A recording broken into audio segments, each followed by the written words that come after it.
Chair, members, ladies and gentlemen of the board, Dr. Bayer is completing a tour on an ocean liner, celebrating the retirement of his dear wife. Wonderful. But he will be present for he will be present for the 7 p.m. meeting. And we were kind enough to offer him 2 more hours of enjoyment before he came back to work.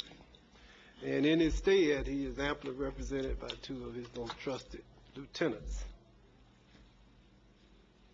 Fair enough? Yes. Mr. Byron, go right ahead.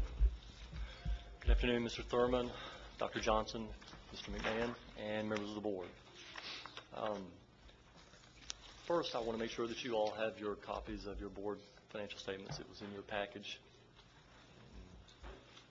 And basically, what I wanted to do, first page, is just go over,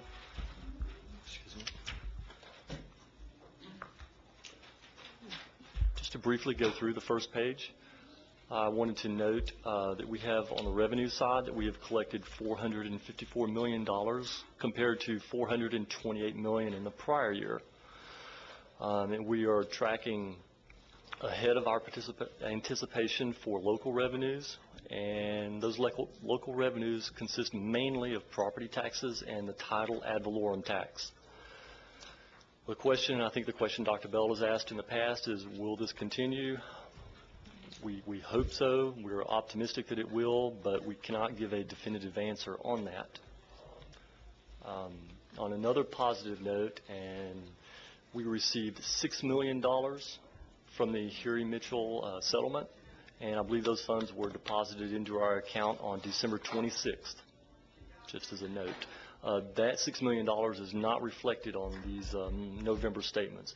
They should be reflected on the December statements. Okay.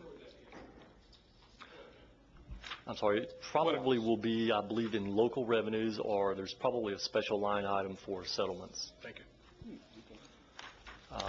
State sources, they are tracking almost to the T. We're about $930,000 off.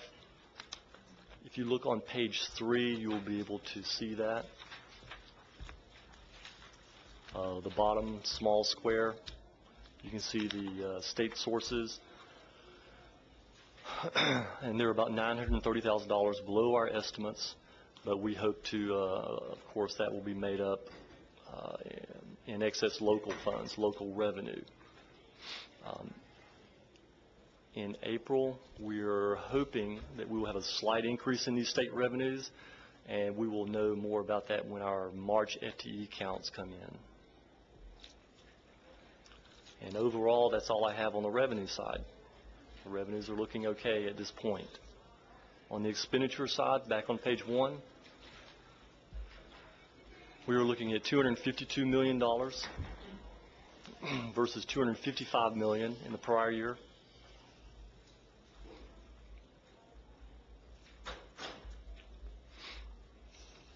We do have some concerns, 3 areas of concerns: workers' comp, transportation salaries, and legal fees.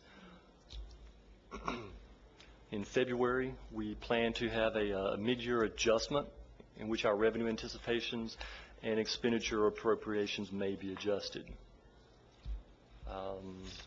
And for the board financials, that's really all I have, unless there are questions, which I'll be happy to try and answer. Thank you. Thank you very much. Is there any discussion? Mr. McMahon? No, I'll defer to Mr. Mayfield and Mr. Coleman. Oh, I was just... So I was hoping we could just get a little more... had a couple of questions. The first would be just getting a little more detail on the nature of the cost overruns in workers' compensation, transportation, salaries, and legal fees. And with respect to the first 2, I think with legal fees we're relatively familiar with that as a group, but with respect to the first 2, if we have an idea of the causation for that and how we'd expect to remediate that when we restate the budget. The transportation fees, the salaries for transportation, I believe they were under budgeted. Do we have a sense for why they would be under budgeted? Historical reasons, they have been in the past, and the budgeting process just has not caught up to that.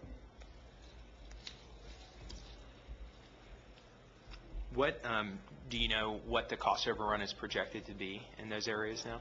I do not know currently, but I can find that out for you.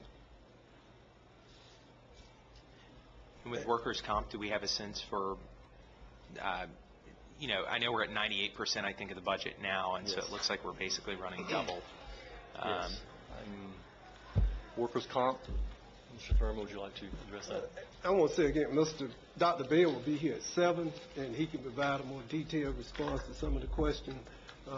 He was just sitting in today, but generally, particularly as it relates to workers' comp, we terminated the services of one of the providers.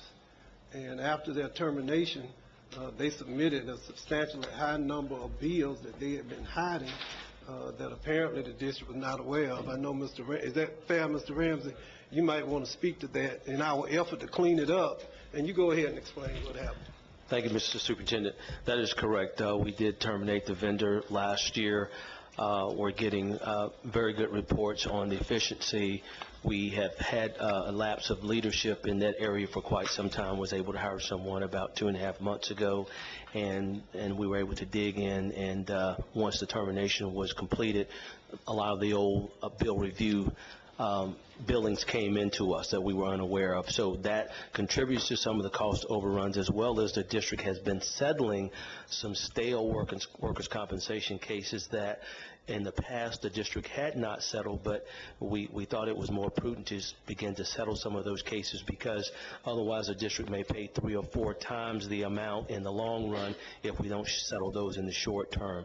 But we do have a plan in place to remediate and reduce those expenditures going forward.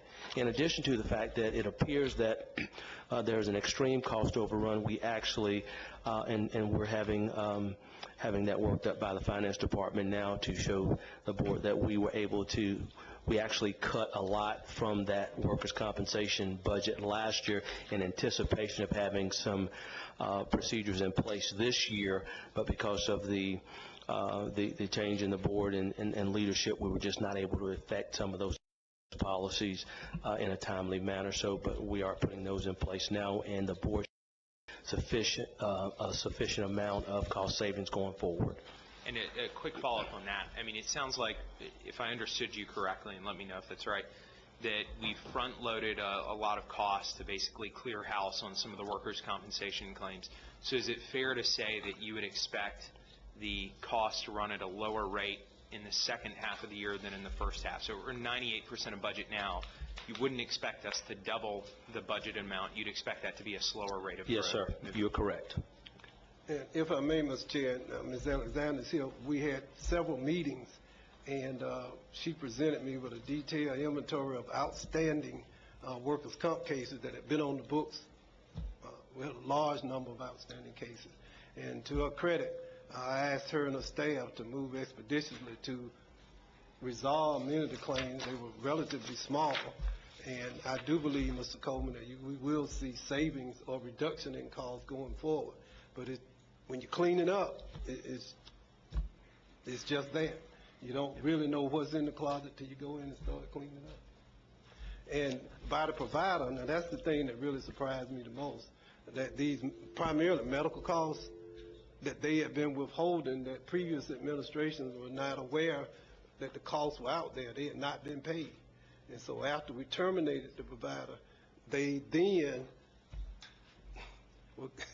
forwarded thousands of dollars in bills that we didn't know existed. Tens of thousands of dollars in bills.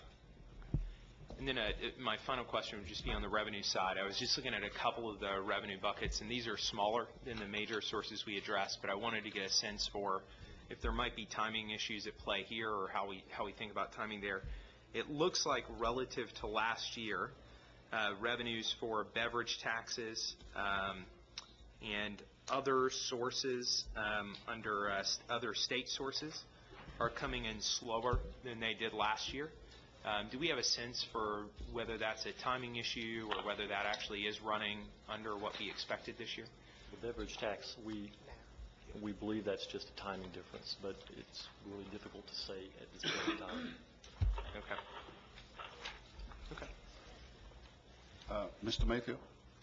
Yeah, I just wanted to, just sort of came out as following the discussion regarding workers' comp. I guess my two questions would be, one, when we are evaluating on an annual basis the trend of expenses, is this an anomaly? I mean, that this particular, so these dollars that were added were something that never occurs typically.